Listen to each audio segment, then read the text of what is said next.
What is the dog, David, that you're exercised about today? I am incredibly worked up about the NFL because it's bringing me back to how badly. That's not what I want to know from you right now at the top of a show. You were complaining about John's desire to have a beagle as our mascot. Well, John, his creative mind, we're doing the sporting class as part of Pablo Torre Finds Out, and John has been obsessed with dogs, the sporting class, as in... Can we explain the name, I guess? I actually would not suggest obsess, since it hasn't come up a single time on the many shows we've done.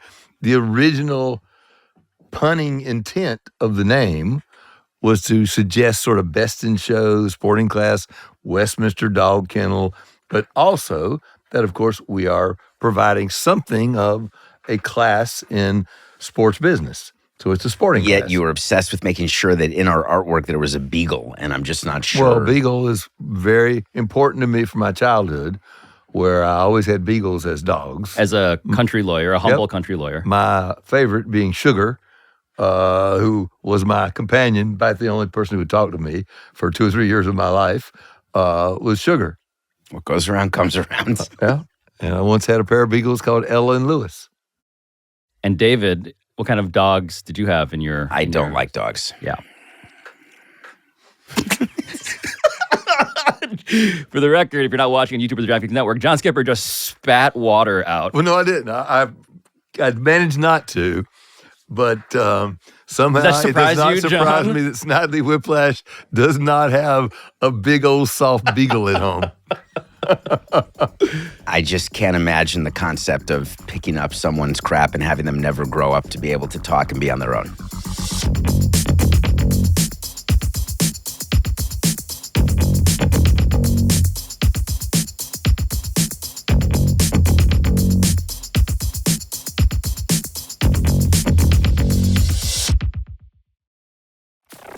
So in all seriousness, you guys were flailing, smacking papers against desks, David yelling obscure financial terms that I don't understand. And so I'm here to find out about why he cares about these terms that I don't understand.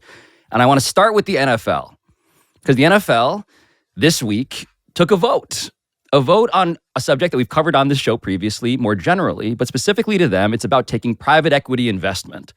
And so the proposal was 10%, up to 10%, which is not as much as the other leagues, which we're talking about 30%. But David, to you, private equity money in the NFL, landing in this way, the top line understanding that you have is what? Well, private equity money is very important as a source of capital. And what that means is when you are putting together money to buy something, you have to find owners. You have to find individuals to put in money to buy a team. Sometimes you run out of individuals, so you have to go to the capital markets, which means you go to a bank to borrow money, or you find a syndicate of banks to borrow money. Or if that doesn't work because you're tapped out, then there are these firms that are willing to invest in your company, except they require a heightened rate of return. So when you borrow money from a bank, you pay an interest rate. When you get money from a private equity firm, it comes in the form of an equity investment, but it's like a preferred equity investment because which means that upon a monetization, upon a sale, they get back their money and a rate of return on their money before anyone else gets a rate of return on their money. That's how private equity firms make money. And it is an amazing thing to be in a private equity firm because you invest in different companies and you make a lot of money. Yeah, and with an amazing favorable taxation rate. That is also true. I can't deny that. Which is a feature of American capitalism. Which is well, it's all in the code. It's not illegal. Oh, sure. I didn't it's in the suggest code. it was illegal. It may not be moral. Yeah. I wouldn't even suggest it's immoral. I would suggest it's unfair. It is unfair. It's unfair in the way. It is unfair. A bug, arguably, morally, but a feature It is a financially. tiny bug. But what the NFL is doing by having this vote, they're the last league, and I think we should point that out. MLB, the reason why MLB allows private equity investment and the NBA and the NHL is they want their value of the teams to keep going up. So if you're buying the Commanders for $6 billion, Josh Harris had to come up with $6 billion between the people he knows and the banks he does business with. It's hard to do that. But John, just to make this even more plain English here, what these teams and these leagues are realizing is there aren't enough super, super, super rich people to keep pace with the idea of a single owner of a super, super, super rich asset. Well, and you've also got the realization by owners that most of the benefits of owning a team don't require you to own more than 50.1%, right? You get to sit in whatever seats you want. You get to pick the personnel who run your team and do things if you choose to. And so why should they put $6 billion in when they can put $3.1 billion in, get all the benefits of ownership, other than they're giving away half the upward valuation? And as David pointed out, the private equity guys will actually get a favorable return. But that's not why most people own teams. They own teams because they're the greatest trophies you can have to display your importance and your wealth, and because it's fun. But that's changing now, John. And these PE firms are not doing it because of the trophy. They're not. Well, I know. And that is where some rub may end up coming in. Big So time. what's changing? Why is this happening? So the PE firms, if they're going to invest, what they do is they've got a picture you having $100 million, just for fun, Pablo, and you're deciding how to diversify. Let's take a break while Pablo and I consider that. Yeah. I'm going to recline here for a second. Oh, thank you. That was really great for the audience. And you put For the pen in YouTube your on the mouth. DraftKings Network, I was chewing on a pen like a guy with 9 figures. So Come on, buddy. I was going to use You a can do different it. amount. I was going to use like $1 billion, but I decided to bring it down to a number that I thought that you would be okay Oh, with. yeah, I'm sorry. David is unimpressed by the hypothetical. Right. The hypothetical doesn't even make sense. This is at why 100 this is million. rich guys only fans. It's not. This It's math, but we're good. Go back to 100 million. You've got 100 million to invest. You want to find different sectors. You want to diversify your investments. What these firms have said is, sports teams keep going up in value. We keep buying corner grocery stores and widget stores. I think we ought to be investing in sports teams because they do well. We don't need good seats. We don't need to stand on the stage when we win a Super Bowl. But man, it seems like when you buy a team and sell a team, that's one hell of a return on investment. So this is quite different from previous minority owners, right? Big time. So previously, what is it like to be a minority owner of a pro sports team? Previously, because the numbers were lower, it's called a CPI. That is a cocktail party investor. That is someone who puts in a little stipple of money into the This is team. an industry term, the CPI. This is. I thought that was a consumer price index. I always say that it's the cocktail party investor because they get to go to cocktail parties and say, "Hey, I own the Marlins." Oh, I've never heard of you. Yeah, no, I'm one of the owners of the Marlins. And they put in $250,000 and they get to tell everybody that they're an owner. The numbers have changed significantly. To be a CPI, it's not an ordinary CP that we would be invited to. It is now for these super, super wealthy individuals. And we're pretty much out of those parties, which is why you start with PE. So John was explaining the upside of being an owner in any form of these teams as essentially, yes, the CPI dynamic, the court side. I get to be the owner of this precious piece of art, a symbol and a signal of exclusivity. The NFL, of course, is the apex predator of all of these leagues, right? And so here are the numbers. Over the past 20 years, the NFL's total value has risen from $23.46 billion to $190 billion, 710%. The S&P 500, by contrast, has risen about 660% during the same time span. Which does kind of prove the fact that for almost any ordinary human being, the best way to invest your money is to put it in the S&P In an index 500. fund. In an index fund. fund. If people are out there asking, what do I do with my $1,000 or $10,000 or $100,000, put it in an index fund and then forget about it. Like revisit it in 50 years. But it's funny that is the difference. But in any case, the NFL as the apex predator, what's interesting is what they're talking about in the NFL, however, is totally different than what the other leagues do. The other leagues took votes with owners and they approved private equity investments in order to keep valuations rising. But for the NFL, it wasn't good enough. Right. So the NFL doesn't have the same problems of other leagues because the Cowboys, the Dallas Cowboys, their valuation in 2019, John, was $5.5 billion. Now, as of August 2024 from Sportico, $10.32 billion. You go down the list, the Rams 7.79, Giants 7.65, Patriots 7.31. You can go, these are all so much richer, so much more expensive, valuable than their equivalents in other sports. And so the NFL, what do they want here? What's the reason why they're approving to do this vote? They want those numbers to be real, for starters, and I'm not yucking on Sportico's yum or on Forbes, but those valuations were never really looked at within baseball. We never could go to a bank and bring out the Forbes article and say, hey, lend us money, our team is worth blank. We never were able to use that. How did you get the $1.2 billion, David Samson, that you got for the Florida Marlins? Having nothing to do with Forbes, clearly, the way we got it is when supply demand. It's when you have two people who want the same trophy, they're going to bid up the price of that trophy. It's really that simple. And I love the fact that I get credit for that transaction, but I feel as though that my beagle could have done that. Hate, resentment. Well, it is not my fault. You can't blame a seller when a buyer overpays for an asset. I don't believe. Yeah, and you could question even the overpaid. If they are happy to pay 1.2 and they get to sit in the seats they want and it makes them happy, they didn't overpay. They're despondent beyond repair, and they're losing money hand over fist, and they'd sell it for 1.2 in a heartbeat. If you want to buy a team, you can buy the Marlins today. All you have to do is give them their money back plus the losses they've incurred. But getting back to a broader subject, the NFL wasn't satisfied with just being like the other leagues. And that's what fascinates me. But just these valuations, because we hear about these all of the time, John, that these teams are worth X and Y and X times Z, all that stuff.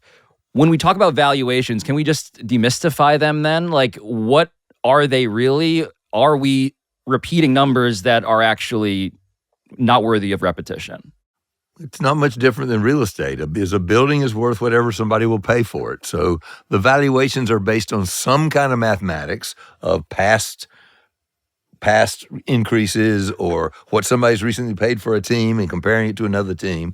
But it really is no more complicated, in my opinion, because there's such a shortage of supply. There's only 30, 32 NFL teams. There are way more than 32 people who want to own an NFL team. Not many have enough money to buy it by themselves, and they assume it's going to keep going up, so there'll be no harm, no foul. They could have put the money in the S&P 500 and made just about as much, but it wouldn't have been as much fun, and it wouldn't have been as public. It wouldn't have been as exciting. I mean, I think I just read this great story about Steve Ballmer and his new arena. Yep. He seems to take great joy out of it, and he can afford it. And I suspect he could make more money if he wanted to, much simpler by doing something more simple. But it's not as much fun. If you watch him at a game, he's going crazy. He loves it. That's the best value money can buy for him. Right. This Vanity Fair story, the profile of Steve Ballmer. It's really good. Well, and talk, David, about something that you know well, the opening of a new stadium. The Intuit Dome is this thing, again, speaking to the party, the actual literal cocktail party that might be held at these buildings. But you started this conversation with the Commanders. So let's get to the real money that we can sort of extrapolate off of, right? So Josh Harris, a private equity prince, as he's been called previously, his group paid over $6 billion. And so all of these teams, the Eagles now at 6.75 valuation, that number, like the floor keeps going up. And so private equity now being up to 10%, this is something that you would take advantage of if you were an NFL owner? So if I were allocating, first as a principal of a PE firm, I would take advantage of the asset class, which are sports teams, and the ability to invest in them. I would allocate a part of my portfolio to a sports team. There's no question. If I'm an owner, a current owner, I would be happy to take some money off the table, because one thing John said that isn't accurate, you don't need 50.1 to get the courtside seats and to have control and hire your people. Yeah. You have to be the general partner, the control person. Yeah. You have to be the largest shareholder, like an MLB. That's it. You can own 20% and get that pleasure. I just speak into my people. And that's the kind of language they understand. You have to own more than 50. I understand that there are preferred shares and common shares, and you can't own less than... I was trying to speak to our people. Yeah. You can do like the Murdochs. They happen to own far less than 50.1, and they run everything. It is the shocking. Biggest piece of chicken. It is amazing if people would realize, do you know that the Steinbrenners, they don't own 100% of the Yankees. They barely own a ton of Yes Network. You know this better than I. Everyone assumes that that's the Yankees owners who own the Yes Network, but surprise, it's not. But anyway. The ways of well-to-do people are mysterious. Well, it's actually, it's very simple. You want to use other people's money as often as possible to get the pleasure of the asset, and that's what owners do. How romantic. I didn't say that it's lovey-dovey, butterflies and unicorns, but that's how rich people get richer. But okay, private equity though, what do they as a category, just to make this very clear for our people, our audience that wants to be, again, led into this world of very wealthy people, private equity wants what out of this? They want the increase, of course, but when it comes to input, control, private equity across... Zero. No input. They want returns. They want returns. It's quite simple, I think. For them. I agree. But that is simple because they're making money hand over fist in the NFL right now. They don't need to be activists the way that private equity, you're saying, I presume, has been in restaurants, in department stores, in the rest of American life. So there's seed money that PE does, which is when you put money into a fledgling business, or you do the Richard Gere Pretty Woman situation where you buy a company and then break it up for pieces. There's different allocations that you do with your 100 million pot of money. It's a very different interpretation of what Pretty Woman was about, I believe, but... my memory's dim, so I'm not going there. That was a movie. I know what it was. Richard Gere and Julia Roberts and the Beverly Wilshire Hotel. Right. Yeah, I got arguing over shares of a company. Yeah. That's what I thought they were. Well, look, isn't it the fact, David, the PE firms believe strongly that they're going to get returns, so they don't need to have that much influence? That's my question. In most cases, when they go in and even invest a minority media of the companies. money, they want more control. They want a seat on the board sometimes. They're active as investors who want to tell the then CEO what they need to do so they can make more money. And we have that in regular public companies now where you can become an activist investor. We've talked about Nelson Peltz, I think, on this show, and how you can be an absolute disturber and a disruptor. We've also talked about private equity coming to college sports on this show. And you're saying that this is a different proposition in terms of what to expect from these private equity investors if you're the head of an NFL team versus the AD, the athletic director of a college football team. I think it's a nightmare for everybody, to tell you the truth, because... In the NFL? I do. Yeah, that I don't know. I was just going to... We've had this discussion before. PE in colleges makes no sense to me because they have to have high level of confidence they're going to get a return. And I do not understand how they think they're going to get a return from an athletic department. I think the numbers, I think that the PE investments in the college programs are CPI, cocktail party investors. Might be. They're putting much smaller amounts. By the way, there are, to date, not very many of them. And you're going to see NFL, once this has passed, and it is, you're going to see immediate investment by private equity firms. I think on nothing personal, I did a wait to see that there will be PE by the end of 2025. And I did it knowing I win by definition because I think there'll be that investment even sooner. But the nightmare for the NFL when it comes to PE then is what, in your view? So it's funny, nightmare. The nightmare would be that the asset valuations are a bubble and somehow it goes down. And that's a nightmare for all owners and for the league. I think the problem is for the PE firms that it was easier for Jerry Jones to make money on the Cowboys because when he bought it and what it's worth now versus investing at a $10 billion valuation and expecting to have that same 700% increase over a period of time, you'd have to have the team worth, $40 billion.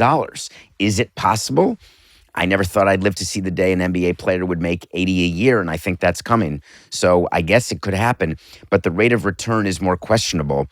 And it's interesting to me that what the NFL is trying to do is keep a peace, which... So let's get to, as you collapse onto a fainting couch, John, do you know what David's talking about here? I have a vague sense of what carry is, but he would be much better equipped to explain it than I am. It's PE firms, they get paid. It's the people who run the firms, who started the firms, who fund that $100 million. When you put money into a company, you also take other people's money into your firm. So if I want to put $100 million together and I ask you for 10 and you for 10, You're going to get your 10 million back. You're going to get a rate of return on your 10 million. I'm going to get a bigger rate of return on mine because I started it. It's called a preferred interest, a carried interest. It's like a promote, meaning I get paid to make the decisions.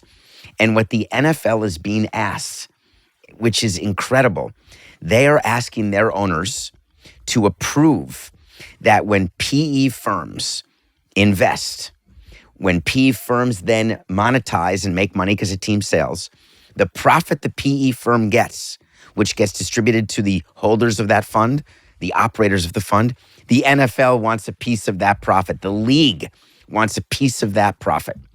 It's socialization in a way that mind boggles me, because that means, let's say Cowboys, when they're sold, that means the Jaguar owner would get 1/30th, 1/32nd of the vig between what the team is sold. It's a little off the top, good. David. It's a little off the top. It's so good. Screw them. So hold on. This is not, just to contextualize this is not a thing that we've seen before. Never. No league would ever be able to ask a PE firm for that. The NFL believes, and John, you know this better than I, the NFL asks for things that other leagues don't. The NFL believes correctly that they have the most leverage, and they feel very comfortable exerting that leverage.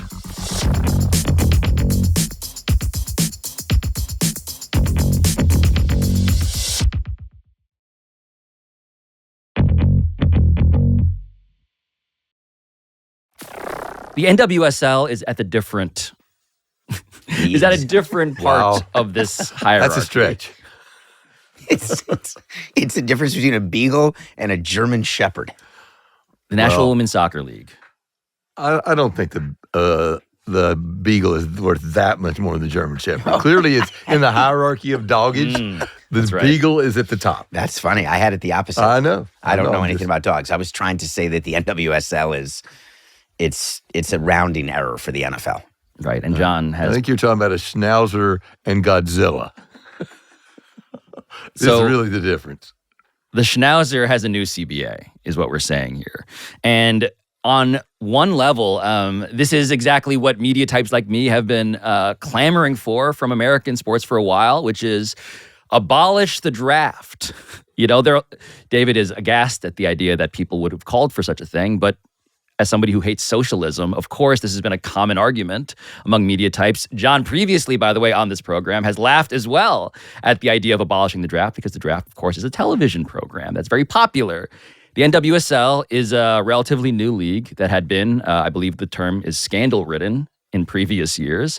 And so here they are with new economic ambitions and with this clean slate of a CBA in which a couple of things have happened. Number one, of note, unrestricted free agency. Number two, no draft. Number three, to be traded, the player must consent. And this is part of FIFA regulations on the status and transfer of players, in so many words. So, John, as the resident soccer fan here, what does all of this sound like to you?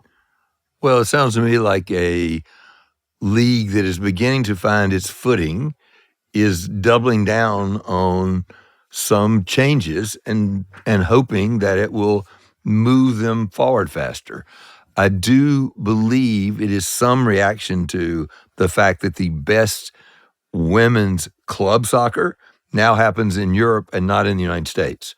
So, and by the way, they have a better model there than they have here. Could you explain the model? Well, the model is that the big brand names and the big leagues, Real Madrid and Barcelona and Manchester City and Manchester United and Bayern Munich, have women's teams. So you get the same brand, you get the same uniform, and people, that's the easiest way to attract an audience.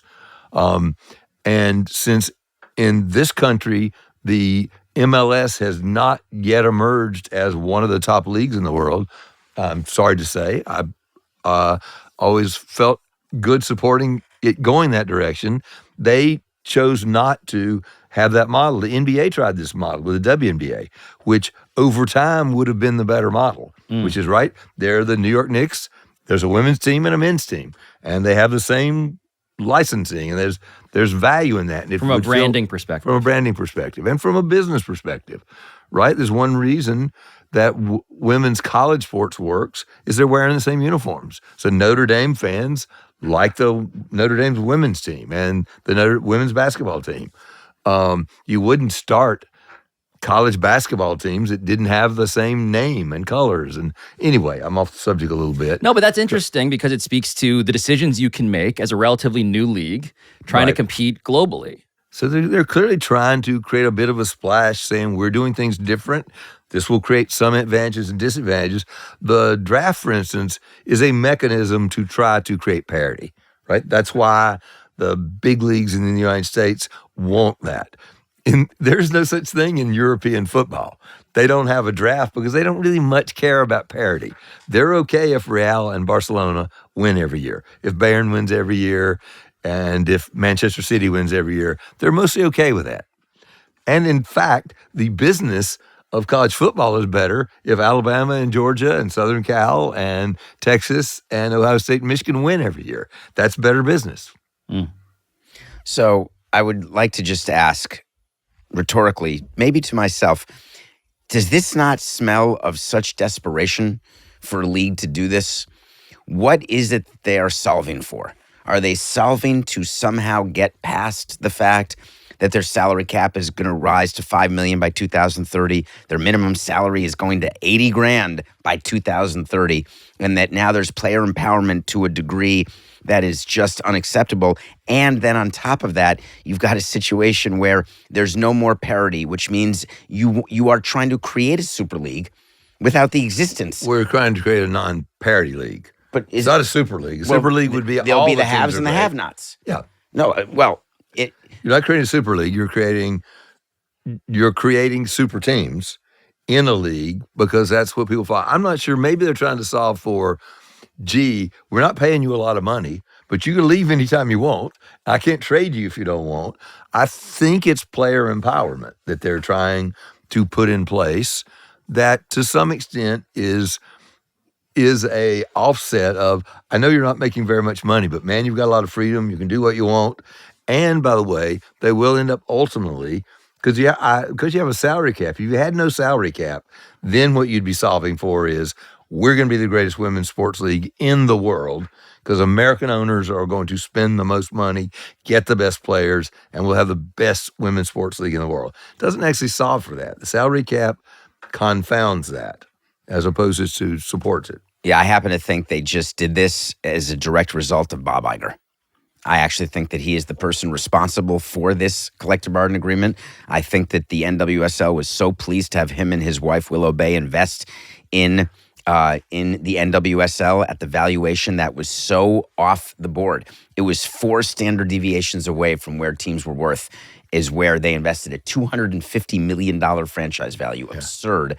And then all of a sudden, the rules are changed, which will allow Los Angeles to become a super team inside the NWSL. But the salary cap cuts against that. While unless they're going to have a salary cap exception. Is that like the Messi deal in Miami?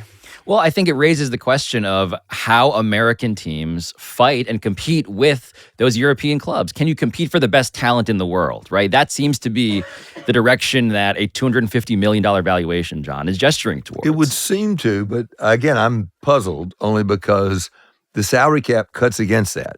It says that in 2030, they're going to have a salary collective cap of $5 million. Yep. That's not like really a big bunch of money to bring in the best players in the world. But it's jumping for the record here, right? So 2.75 million this year, 3.3 next, 5.1 2030, and David. Come on. David. That's really jumping. That's like the guy, I used to argue, hey, our attendance is up 20%. I know it was crap, but we're up 20%. Look at us go. So there is a larger financial sort of, I guess, logic here, right? And so in the micro, the NWSL announced in November of 2023 a 4-year contract that began this year. CBS, ESPN, Prime Video, Scripps Sports, $60 million per year, $240 million for the term of the deal, reportedly. A 40 times multiple of the NWSL's previous agreement. And so that in the micro, the macro being, look at all of the stuff that's happening in women's sports. John Skipper, as previously disclosed, investor in upstart 3-on-3 women's basketball league. The WNBA, which we've covered exhaustively, increases everywhere, right? Green arrows, which we've unpacked in other points on the show. Why isn't this logically just fitting inside of that same trend? Can you do some math for me? Do you mind? I'll try. Will you? $60 million a year for the broadcast deal. And let's say there's 16 teams. Do you want to say there's 15 teams just for easy math? Would you agree that that's $4 million per team? I would. In media revenue? Yes, I would. Can you imagine? Conclusively. Definitively. Can you imagine a world where your media deal, your distribution from your media deal is equal to your salary cap? Is there a world where that exists that you can think of? No. We can do the NBA math. We can do the NFL math. Well, they have built, in many cases, it's defined by the CBA, right? In the NBA's case, it's about 55%, I think. That's the revenue that goes to players. Yeah. Right, it's pinned. So that's the total. They total up the basketball-related revenue. Well, there is some other revenue, attendance and licensing, but it's modest. Modest. I wouldn't expect that any of the teams were making $50 million a year. They're probably not even 25. Probably not 20. I don't think they have 20 million in revenue. Forget profit. That's what I meant. Yeah. No, I didn't. I was not talking about profit. Oh, you meant like revenue? I may have misspoken. Yes, I was thinking about total revenue. Yes, I would say it's very unlikely.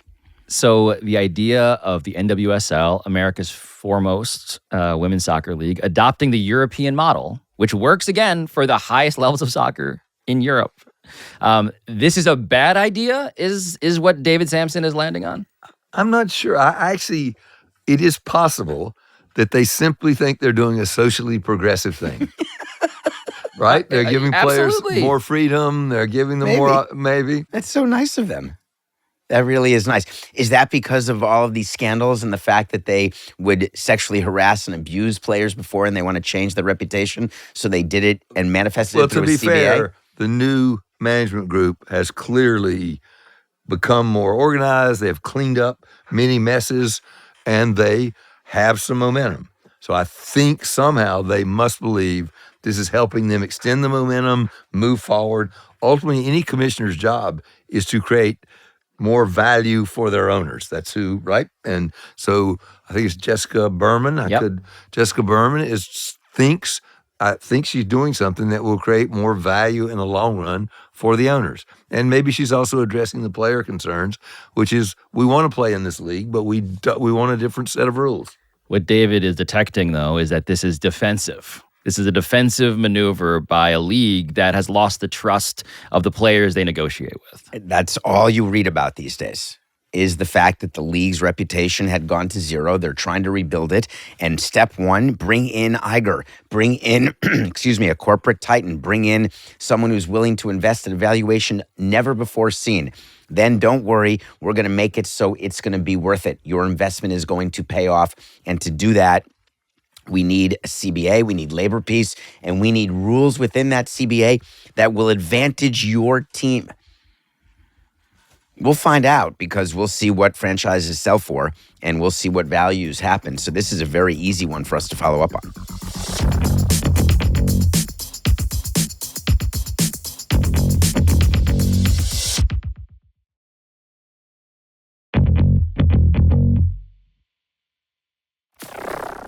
Venu, a tool that is being blamed roundly, incidentally. There's at least one tool involved. Can we explain why we are heartily laughing at this? It's a joint streaming venture, of course, from Disney, Fox, Warner Brothers, that was not able to launch on Friday as planned. This is just me reading now the news reports. Because late last week, District Court, the judge, Margaret Garnett, granted the injunction blocking Venu, VENU, and they ruled that Fubo TV, which we've talked about on this show previously as well, they made a plausible case that the Disney, Warner Brothers Discovery, and Fox Corp practice of requiring pay TV distributors to take bundled channels while not requiring it of their own joint venture in Venu amounts to an antitrust violation. Could. I assume they put the word could in there because she did not rule that it was. She made the case. She ruled that their case was plausible. Yes. Okay, could. She made the case that the case is plausible. But that's not how injunctions, so that's a separate thing from a judge granting an injunction. The injunction, Fubo TV said you cannot let Venu launch because if they launch, we're done. We are irreparably harmed.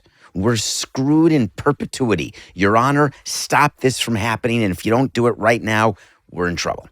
That is a different threshold required to grant such an injunction. You can allow a lawsuit to continue. And that's the lawsuit of Fubo TV against the joint venture. And you can allege in a lawsuit an antitrust violation. And the judge can say, not positive, but there's a good enough chance that we're going to let this go forward and survive a motion to dismiss by the defendant, in this case, the joint venture.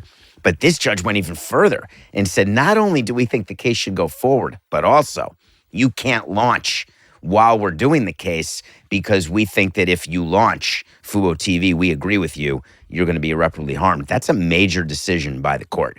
And it really does screw Venu.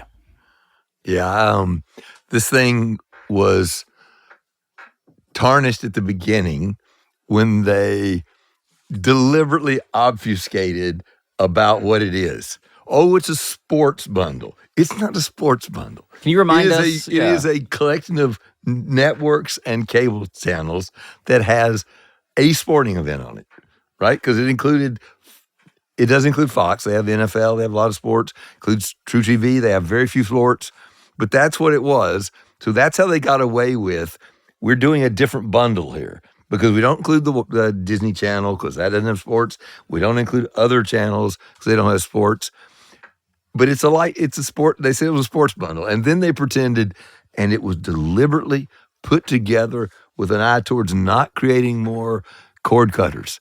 So this is not about cord cutters. So they assured their distributor partners, not going to take any of your business away. That's kind of BS. And second, that it's the sports bundle. It's not really. I don't quite understand the ruling. Fubo is a light bundle, right? That's what it is. It started in an attempt to be a sports bundle, and they could not aggregate and convince all the people who had sports to sell them their rights to distribute. At least when I was at Walt Disney and ESPN, we said, Fubo, you want our content? We'll sell it to you, but it's going to cost the same thing that it costs everybody else. But you knew they couldn't pay that. I didn't know they could pay it or not. And by the way, I have MFNs in all the deals, so I can't sell it for less.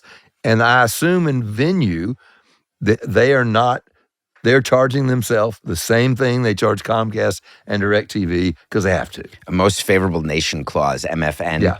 For those keeping score at home or even if you're alone. Thank you.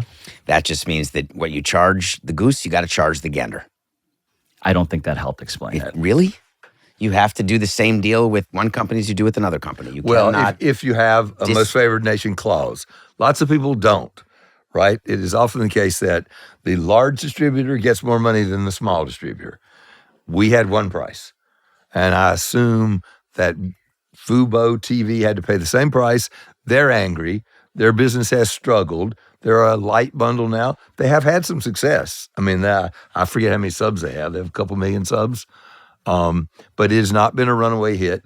Venu, now you got an interesting question how angry are the parties at this? I love this.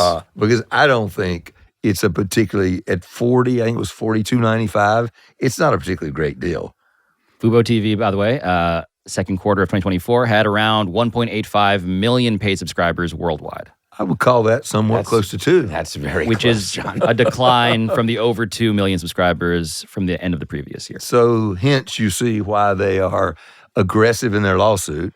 Their already tough business is declining, and they do believe, and I'm assuming they convinced the judge, oh my gosh, if this gets a big hit rate, the Fubo, I keep saying Fubo, which I think means something else. I think you're thinking of Sit Ubu Sit. Who owns Fubo? Fubo, which is remember? not Fubu, which is For Us By Us, and was a hip-hop clothing brand at one point, I believe.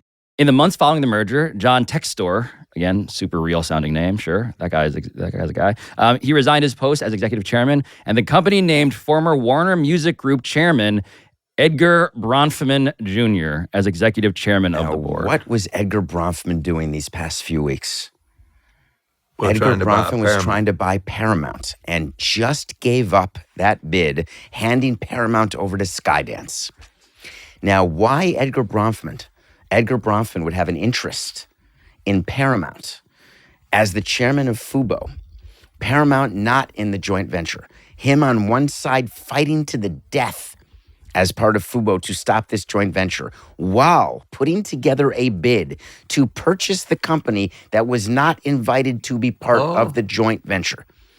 I'm just telling you that these things don't just happen. Yeah. I'm not sure what it means. It's interesting. It would be in the best interest of Edgar Bronfman when he thought that he was getting Paramount or had a chance to get it, that this joint venture disappears. It is clear to me. It is good for Fubo and good for CBS Paramount if this bundle does not exist.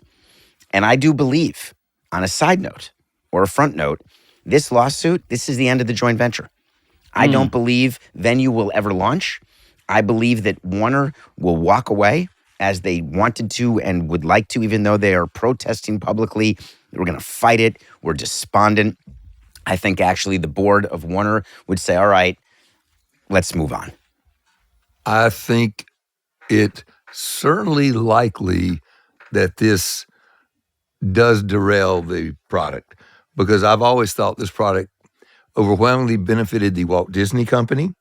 And what they were really trying to do was to set up a bunch of options for you to get ESPN. And they're going to launch, because they've said they were going to launch in 2025, the standalone ESPN bundle. So I think this sort of helped with, you can buy the standalone bundle, you can buy Venu, or you can just keep your cable television subscription. You can do all those things.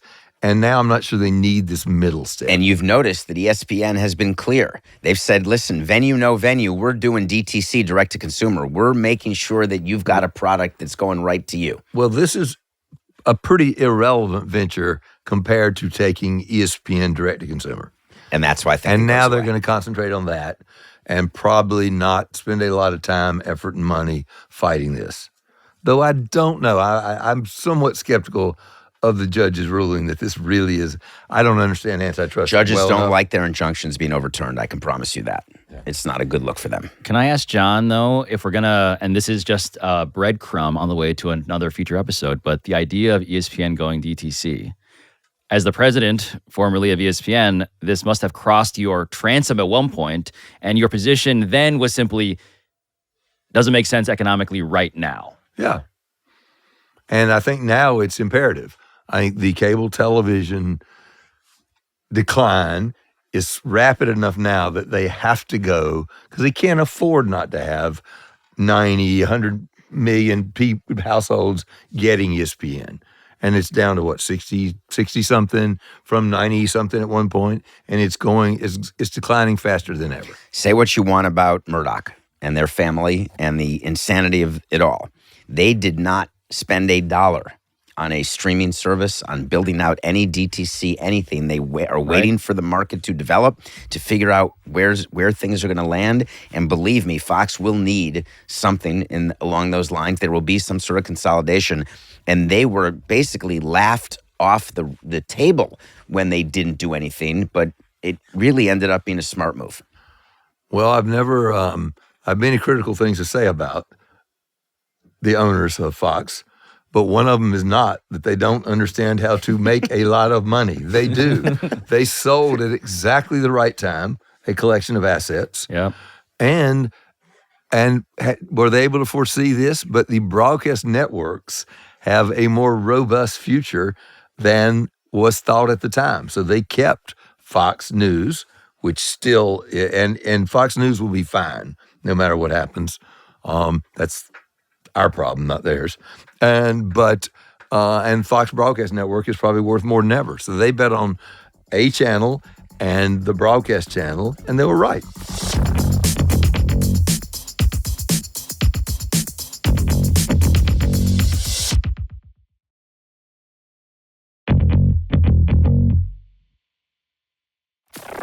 We circle back around at the end here to sort of take people behind the curtain a bit, because as we've been taping, spoiler alert, we have the documentation that validates that NFL owners have in fact approved new ownership rules that will allow private equity firms to buy passive minority stakes in franchises.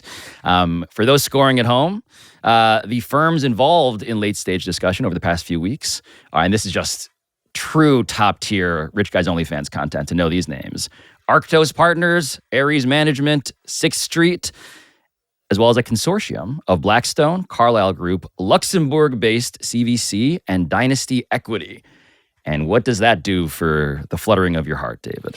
These are people who, in theory, I would assume Roger Goodell has been dealing with, and they are very aware of this carried interest issue, that they'll have to give a little piece back to the NFL.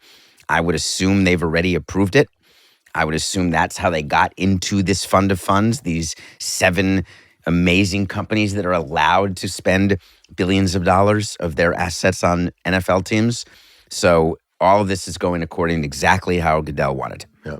I am a big fan of your Nostradamus skills, but it is no feat of forecasting to suggest that NFL owners will not approve something that will put money in their pockets. Yes, I did not say on this show that I said they would 100% approve it. No, I'm suggesting.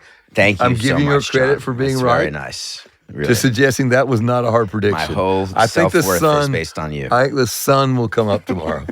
You might not be able to see it; could be behind the cloud, but I do believe it will come up. Minimum committed capital of funds, $2 billion. Maximum percentage of fund invested in one club, 20%. Anyway, there's an appendix. There's a proposed policy. If you really want to nerd out on this stuff, it's over there. But what does this say to everybody else in sports? Is there anything to take away from this? Or is this all just about the NFL gets to do some NFL because they're the NFL and we should all be jealous of how NFL the NFL Yeah, the is? NFL was last. Don't forget. They watched the other leagues approve this. They watched the other leagues. This was a huge debate in MLB circles and NBA and NHL. And the reason why the argument ended is very simply the commissioner said, listen, gentlemen, just gentlemen, you want your teams to be worth more, you're going to have people who are willing to invest in ways that individuals can't anymore. And the NFL just stood back, and now they've pounced. So the fascinating question for me is, will MLB go back now and say, wait a minute, let's revisit our rule of private equity? Do we want to put in there that we get a piece back to help distribute to other teams? And that is what I'd be doing as a Major League Baseball team president of a small revenue team. I'd be going to the commissioner today to say, please, I would like to revisit going forward how we are allowing these investments. Yeah, a hard question, though, David, as to whether the valuations of baseball teams are going to go up enough to justify taking that piece, or whether the equity firms will agree to that. I would tell you that having been in baseball, I'm sad to say the answer is likely not, because baseball teams do not go up in the same way. Right. If I am a partner potentially at Ares Management, I'm looking at this hypothetical equivalent email from a David Samson-like figure saying, guess what we want here at Major League Baseball, the national pastime, and they are mostly moving that thing to the trash. I tried. Thanks, Pablo. David and John, just the finest breed of sports business analysis. Thank you both.